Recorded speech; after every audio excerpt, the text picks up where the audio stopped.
పవన్ కళ్యాణ్ గారు వస్తానని చెప్పి రాకుండా ఇట్లా అవమానిస్తారని మీరు ఎప్పుడైనా ఊహించారు? కొంచెం అనుమానం ఉంది కొంచెం అండి. వారి ఎగోకి కొంచెం ఎగో అయ్యా, అందరూ నా కాళ్ళ దాకా వస్తున్నారు, ఈయన దగ్గర మనం వెళ్ళటం ఏంటి, ఒక ఫీలింగ్స్ ఆ మనిషికి. చాలా పెద్ద అయినండి మన కొంతా రామకృష్ణ గారు, చాలా పెద్ద ఫ్యామిలీ అండి. వారే వచ్చేసారు, బాలసౌరి గారు వచ్చేసారు, వీళ్ళు ఇటువంటి వాళ్ళు వచ్చేసారు. ఇతని కోసం మనం అంత వెళ్ళాలా, మన ఇమేజ్ పడిపోద్ది కదా అని పక్కన వాళ్ళు చెప్పుంటారండి. దీనికి ఉదాహరణ వచ్చిన సంఘటన చెప్తాను సార్. గతంలో జిల్లా కవాతుకి వస్తున్నాను నేను, అయ్యా సమావేశాలు పెట్టడానికి వస్తున్నాను, మీరు మిమ్మల్ని కలుస్తారని చెప్పి కవర్ చేసి ఆయనే కవర్ చేశారు సార్. ఫస్ట్ తునండి, next Annavaram sir, next Kathipudi sir, Kathipudi తర్వాత వంతాడు వెళ్ళారు సార్. వంతర పని లేదండి, పత్తిపాడు మీటింగ్, జగ్గంపేట అండి, పెద్దాపురం, సామలకోట, ఆఖరి పెట్టాపురం వచ్చారు సార్. ఈ తిరుగుతూ ఉన్నా తప్ప నా చుట్టూరు రాలేదు సార్. పిఠాపురం వచ్చి దత్తుడు దయ ఉంటే దేవుడిని అండి పిఠాపురం నుంచి పోటీ చేస్తానని అన్నాడు.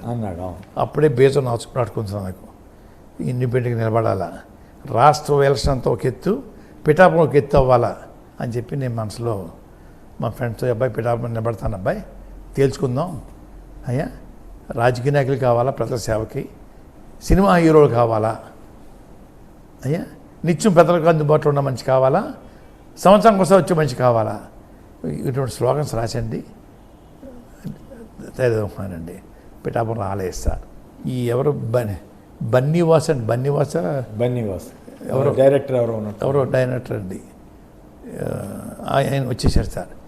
ఎప్పుడండి ఫిబ్రవరి 27వ తారీఖు 28వ తారీఖు వచ్చేసి, సార్ 2వ తారీఖు వచ్చేస్తున్నారు సార్, గోల్పోలో వెళ్ళిపేట ఉందండి, వచ్చేస్తున్నారు. రావద్దన్నా సరే, పవన్ కళ్యాణ్ రావద్దన్నా. అప్పుడు అయిపోయింది సార్, 1.5 month అయిపోయింది సార్, రావద్దండి అంటే అప్పుడు రిలీజ్ అయ్యాడా మీ ఇంపార్టెన్స్? ఏమో తెలియదండి అయ్యా, ఏదో చదువు చెప్పేశాడు సార్. సార్కి ఫోన్ వచ్చింది ఢిల్లీ నుంచి అండి, చిరంజీవి గారికి పద్మభూషణ్ ఇస్తున్నారండి. చెప్పినప్పుడు పద్మనాభంగా గవర్నర్ పదవి అడిగారని మా సారు అని చెప్తున్నాడు సార్ బన్నీవాస్ గారు. అయ్యా మా అబ్బాయి అన్నాడండి పక్క నుండి, అంటే మా అనుమతి లేకుండా, మా స్థలాలు లేకుండా మమ్మల్ని రోడ్డు మీద అమ్మేస్తారా మీరు అడిగాడండి. అయ్యా భలే అడిగాడే. మాట్లాడలేదండి. ఏమండి మీరు పోటీ చేసి 20 సీట్ల కోసం నా అవసరం ఎందుకు సార్, దేనికోసం పోటీ రావాలా, ఏం ఉద్ధరించారని చెప్పి రావాలా? లేదు సార్, చాలా విషయాలు మాట్లాడుకుంది, కానీ చాలా విషయాలు మాట్లాడకుండా సినిమా వ్యాపారం క్లోజ్ చేశాను సార్ నేను. అయ్యా 2 సినిమాలు మూసాను, ఫంక్షన్కి చేస్తున్నాను, ఈ సినిమా వ్యాపారం పని లేదు సార్ నాకు. అయ్యా ఏం మాట్లాడేది ఉంటుంది, వద్దండి. వచ్చేస్తారమో తీసుకొచ్చేస్తారో భయపడిపోయండి.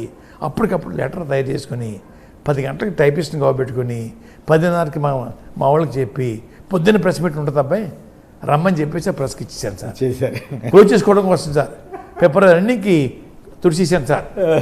అయ్యా ఇది అంటే వాళ్ళకి సినిమా వాళ్ళు అందరికన్నా అతిథులు అని ఒక గర్వం సార్, గర్వం. మనందరం పనికిరాని వాళ్ళు సార్. అయ్యా అది నచ్చలేదు సార్. జగన్ గారు ఎట్లా రిసీవ్ చేసుకున్నారు? అయ్యా జగన్ గారు చాలా హ్యాపీగానండి, చాలా హ్యాపీగా. అయ్యా అలాగే మొన్న పిఠాపురం కాకినాడ మీటింగ్ జరిగింది, 100-110 కార్లు వేసుకెళ్ళాం సార్. ఎలాగెళ్ళాను ఉత్తిన వెళ్ళిపోలేదండి. కిల్లపూడి చేస్తున్నారు, పత్తిపాడండి, ధర్మారం ఊళ్ళోంచి, కత్తిపూడి ఊళ్ళోంచి, అయ్యా అలాగే చేపురోడు ఊళ్ళోంచి, గోలపోలు ప్రచారం కోసం అండి. వెళ్ళటంతో పాటు ప్రచారం అయిపోవాలి, మా పార్టీ జరగాలి. అయ్యా వెళ్ళాము సార్, కాకినాడ వెళ్ళాం, అందరూ దింపేసేసి రోడ్డు మీద ఉన్నాం సార్. వారే సార్ చూసి బస్సులో, అయ్యా ఆ పాపు అన్నా రండి రండి అని నన్ను మా అబ్బాయిని ప్రేమగా పిలిచారు సార్. పక్కన కూర్చోబెట్టుకున్నారు సార్, పక్కన ఎమ్మెల్యే సార్ కూర్చున్నారు సార్, అందరూ వెంకమమ్మన్నారు సార్ సోఫాలోకి, నన్ను కూర్చోబెట్టుకుని తీసుకెళ్ళారు సార్. సంతోషం.